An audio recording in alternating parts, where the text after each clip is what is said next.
The sea can sink ships, wipe out cities, and shape entire coastlines. But have you ever heard of someone trying to fight it? Well, one emperor did.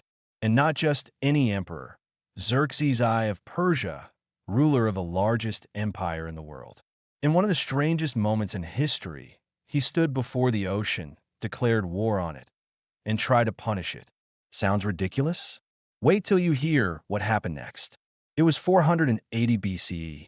The Persian Empire was at its peak, stretching across 3 continents. Xerxes, son of Darius the Great, had one goal: to conquer Greece. But there was a problem.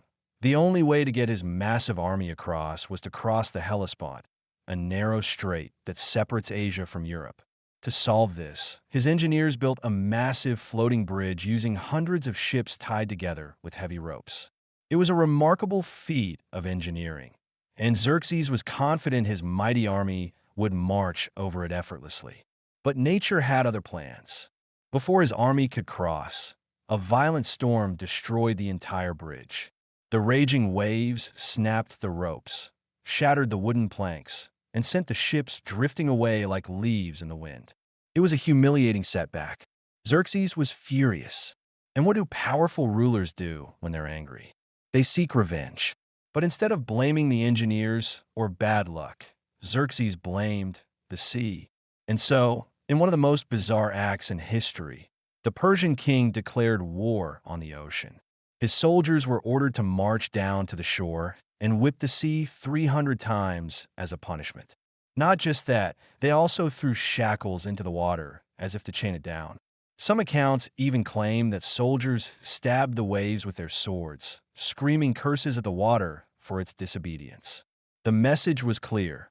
The sea had defied the great king, and it had to be punished. Of course, nature doesn't bow to kings. The sea kept raging, completely indifferent to Xerxes' fury. But here's the ironic part. Despite this outburst, Xerxes didn't give up. Instead of relying on luck, he turned to engineering. He ordered his men to rebuild the bridge, this time using even stronger materials. They used thicker ropes, anchored the ships more securely, and covered the bridge with layers of wood and earth to make it sturdier. And this time it worked. Xerxes' army of over 1 million soldiers marched across, heading straight for Greece.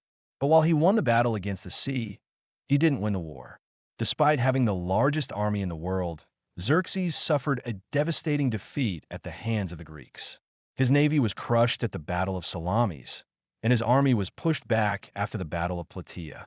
In the end, the emperor who tried to whip the sea into submission lost everything. This story isn't just a strange piece of history.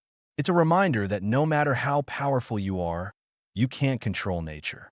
Xerxes thought he could bend the world to his will, but in the end, even the greatest empire of its time couldn't conquer the forces of nature. So, the next time you feel frustrated when things don't go your way, just remember, at least you didn't declare war on the ocean.